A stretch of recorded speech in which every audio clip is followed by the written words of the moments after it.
ಮಂತ್ರಿ ಸ್ಥಾನದ ಆಕಾಂಕ್ಷಿ Zameer Ahmed ಖಾನ್ಗೆ big shock ಎದುರಾಗಿದೆ. ಇತ್ತೀಚೆಗಂತೂ ಜಮೀರ್ ಅವರ ಮೇಲೆ ಸಾಕಷ್ಟು ವಿವಾದಗಳು ಕೇಳಿಬರ್ತಾ ಇದೆ, ಸಾಕಷ್ಟು ಶಾಕಿಂಗ್ ವಿಚಾರಗಳು. ಈಗ ರಾಜ್ಯಪಾಲರ ನಿರ್ಧಾರದ ಮೇಲೆ ನಿಂತ್ಕೊಂಡಿದೆ ಜಮೀರ್ ಅಹಮದ್ ಖಾನ್ ಅವರ ಭವಿಷ್ಯ.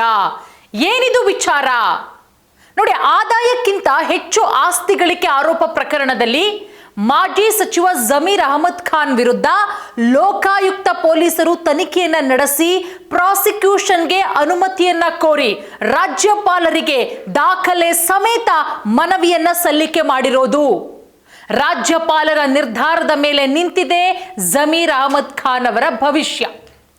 ಏನಪ್ಪಾ ಅಂತ ಹೇಳಿದ್ರೆ, ಅವರ ವಾರ್ಷಿಕ ಆದಾಯಕ್ಕಿಂತ ಹೆಚ್ಚಿನದಾಗಿ ಆಸ್ತಿಯನ್ನ ಸಂಪಾದನೆ ಮಾಡಿದ್ದಾರೆ ಜಮೀರ್ ಅಹಮದ್ ಖಾನ್ ಅವರು. ಸುಮಾರು 25 ಕೋಟಿ ರೂಪಾಯಿಗೂ ಹೆಚ್ಚು ಮೌಲ್ಯದ ಆಸ್ತಿ ಗಳಿಸಿರೋದಕ್ಕೆ ಪುರಾವೆಗಳಿದೆ ಅನ್ನೋದು ಕೂಡ ಈಗ ವರದಿಯಲ್ಲಿ ಉಲ್ಲೇಖ ಆಗಿದೆ. ಆದಾಯ ಮೀರಿ ಆಸ್ತಿ ಪ್ರಕರಣ ಲೋಕಾಯುಕ್ತ ಪೊಲೀಸರು ಮಾಜಿ ಸಚಿವ ಜಮೀರ್ ಅಹಮದ್ ಖಾನ್ ಅವರ ವಿರುದ್ಧ ಈಗ ರಾಜ್ಯಪಾಲರಿಗೆ ದೂರನ್ನ ಕೊಟ್ಟಿರೋದು.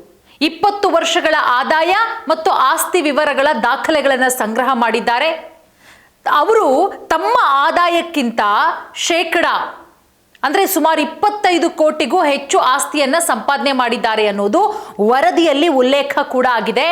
ರಾಜ್ಯಪಾಲರು ಪ್ರಾಸಿಕ್ಯೂಷನ್ಗೆ ಅನುಮತಿ ಏನಾದರೂ ಕೊಟ್ರೆ ಅವರ ವಿರುದ್ಧ ಲೋಕಾಯುಕ್ತ ವಿಶೇಷ ನ್ಯಾಯಾಲಯದಲ್ಲಿ ದೋಷಾರೋಪ ಪಟ್ಟಿ ಕೂಡ ಸಲ್ಲಿಕೆಯಾಗುತ್ತೆ.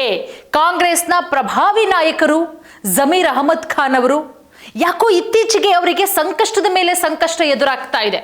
ಅದರಲ್ಲೂ ಈ ದಾವಣಗೆರೆ ಉಪಚುನಾವಣೆಯ ಸಂದರ್ಭದಲ್ಲಿ ದಾವಣಗೆರೆ ದಕ್ಷಿಣ ವಿಧಾನಸಭಾ ಕ್ಷೇತ್ರದ ಚುನಾವಣೆಯ ಸಂದರ್ಭದಿಂದ ಯಾಕೋ ಟೈಮೇ ಸರಿ ಇಲ್ಲ ಅಂತ ಅನ್ಸುತ್ತೆ ಜಮೀರ್ ಅಹಮದ್ ಖಾನ್ ಅವರಿಗೆ. ಡಿ.ಕೆ. ಶಿವಕುಮಾರ್ ಅವರ ಸಂಪುಟದಲ್ಲಿ ಮಂತ್ರಿ ಸ್ಥಾನದ ಆಕಾಂಕ್ಷಿಯಾಗಿದ್ರು ಜಮೀರ್ ಅಹಮದ್ ಖಾನ್ ಅವರು. ಆದರೆ ಅವರಿಗೆ ಮಂತ್ರಿ ಸ್ಥಾನ ಕೈತಪ್ಪು ಹೋಗುತ್ತೆ. ಮೊದಲನೇ ಲಿಸ್ಟ್ ಅಲ್ಲಿ ಜಮೀರ್ ಅವರ ಹೆಸರೇ ಇರಲ್ಲ. ಅಟ್ಲೀಸ್ಟ್ 2ನೇ ಲಿಸ್ಟ್ ಅಲ್ಲಾದ್ರೂ ನನ್ನ ಹೆಸರು ಇರುತ್ತೆ, ನನಗೆ ಸಚಿವ ಸ್ಥಾನ ಸಿಗುತ್ತೆ ಅನ್ನುವ ಆಕಾಂಕ್ಷೆಯನ್ನ ಇಟ್ಕೊಂಡಿದ್ದಾರೆ. ಅದೇ ನಿಟ್ಟಿನಲ್ಲಿ ಸಾಕಷ್ಟು ಲಾಬಿ ಮಾಡ್ತಾ ಇದ್ದಾರೆ. ತೆರೆಯ ಮುಂದೆಯೂ ನಡೀತಾ ಇದೆ, ತೆರೆಯ ಹಿಂದೆಯೂ ಸಾಕಷ್ಟು ಆಗ್ತಾ ಇದೆ, ಬೇರೆ ಬೇರೆಯವರ ಕೈಯಲ್ಲಿ ಹೇಳಿಸ್ತಾ ಇದ್ದಾರೆ. ಬಟ್ ಓಪನ್ ಆಗಿ ಅವ್ರು ಕೊಡೋ ಸ್ಟೇಟ್ಮೆಂಟು, ನಾನೇನು ಮಂತ್ರಿ ಸ್ಥಾನದ ಆಕಾಂಕ್ಷಿ ಅಲ್ಲ ಅಥವಾ ನಾನೇನು ಸಚಿವ ಸ್ಥಾನದ ಆಕಾಂಕ್ಷಿ ಅಲ್ಲ, ನಾನು ಕಾಂಗ್ರೆಸ್ ಪಕ್ಷದ ಕಟ್ಟಾಳು, ಶಾಸಕನಾಗಿ ಇದ್ಕೊಂಡು ಕೆಲಸ ಮಾಡ್ತೀನಿ ಅಂತ. ಬಟ್ ಅದು ಮೇಲ್ನೋಟಕ್ಕೆ. ಯಾಕಂದ್ರೆ ಜಮೀರ್ ಅವರು ಎಂಥ ಪ್ರಭಾವಿ ನಾಯಕರು, ಕಾಂಗ್ರೆಸ್ ಪಕ್ಷದಲ್ಲಿ ಪ್ರಭಾವಿ ನಾಯಕರಾಗಿದ್ದಾರೆ. ಯಾಕಂದ್ರೆ ಅವರದ್ದೇ ಆದಂತಹ ಸಮುದಾಯ ಅವರನ್ನ ಎಷ್ಟು ಮಟ್ಟಿಗೆ ಅಪ್ಕೊಂಡಿದೆ ಅನ್ನೋದು ಗೊತ್ತು. ಮುಸ್ಲಿಂ ಸಮುದಾಯದ ಪ್ರಭಾವಿ ಪ್ರಮುಖ ನಾಯಕರಲ್ಲಿ ಜಮೀರ್ ಅಹಮದ್ ಖಾನ್ ಅವರು ಕೂಡ ಒಬ್ರು. ಅವರಿಗೆ ಸಚಿವ ಸ್ಥಾನ ಮಿಸ್ ಆಗಿದ್ದಕ್ಕೆ ರಾಜ್ಯಾದ್ಯಂತ ಸಾಕಷ್ಟು ಪ್ರೊಟೆಸ್ಟ್ಗಳಾಯ್ತು, ಹೋರಾಟಗಳಾಯ್ತು. ಸಿದ್ದರಾಮಯ್ಯನವರನ್ನೇ ಹೋಗಿ ಭೇಟಿ ಮಾಡ್ತಾರೆ ಜಮೀರ್ ಅವರ ಬೆಂಬಲಿಗರು. ಯಾಕೆ ಸರ್ ಜಮೀರ್ ಅವರಿಗೆ ಕೊಡ್ಲಿಲ್ಲ ನೀವು ಸಚಿವ ಸ್ಥಾನ? ಡಿ.ಕೆ. ಶಿವಕುಮಾರ್ ಅವರ ಸಂಪುಟದಲ್ಲಿ ಯಾಕೆ ಕೈತಪ್ಪು ಹೋಯ್ತು? ಅದಕ್ಕೆ ಸಿದ್ದರಾಮಯ್ಯ ಅವರು ಕೊಟ್ಟಂತಹ ಉತ್ತರ ಎಷ್ಟು ದೊಡ್ಡ ಮಟ್ಟದಲ್ಲಿ ಚರ್ಚೆಯಾಯಿತು ರಾಜ್ಯಾದ್ಯಂತ, ಗೊತ್ತಿರೋ ವಿಚಾರವೇ.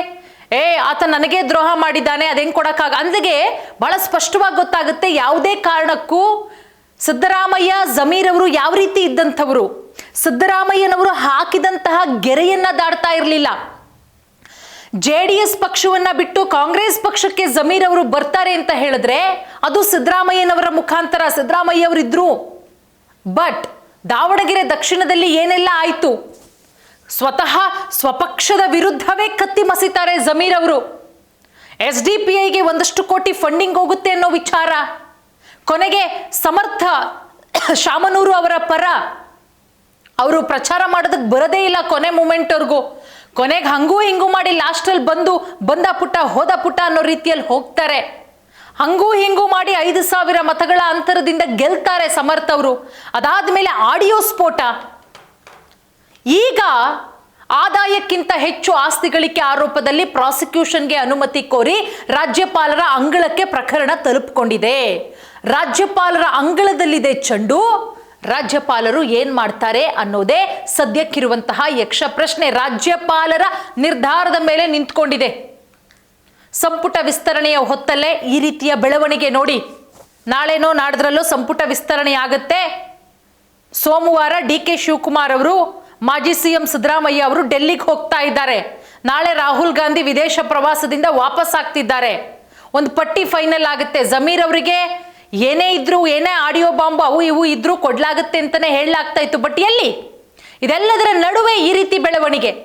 ಸಾವಿರಾರು ಪುಟಗಳ ದಾಖಲೆಯೊಂದಿಗೆ ದೋಷಾರೋಪ ಪಟ್ಟಿ ಸಲ್ಲಿಕೆಗೆ ಸಿದ್ಧತೆ ಕೂಡ ಮಾಡಲಾಗಿದೆ. ಆದಾಯಕ್ಕಿಂತ ಹೆಚ್ಚು ಆಸ್ತಿ ಗಳಿಕೆ ಸಂಬಂಧ. ಇನ್ನು ಬೇರೆ ಬೇರೆ ವಿವಾದಗಳು, ಇದನ್ನ ಬಿಟ್ಟು ಬೇರೆ ಬೇರೆ ವಿವಾದಗಳು. ಆಡಿಯೋ ವಿವಾದ, ದಾವಣಗೆರೆ ಉಪಚುನಾವಣೆಯಲ್ಲಿ ಸ್ವಪಕ್ಷದ ಅಭ್ಯರ್ಥಿಯ ವಿರುದ್ಧವೇ ಕೆಲಸ ಮಾಡಿದ್ದಾರೆ ಅನ್ನೋ ಆರೋಪದ ಅಡಿಯಲ್ಲಿ ಜಮೀರ್ ಅಹಮದ್ ಖಾನ್ ಅವರದ್ದು ಅಂತ ಹೇಳಲಾದಂತಹ ಆಡಿಯೋ ಸಿಕ್ಕಾಪಟ್ಟೆ ವೈರಲ್ ಆಗುತ್ತೆ.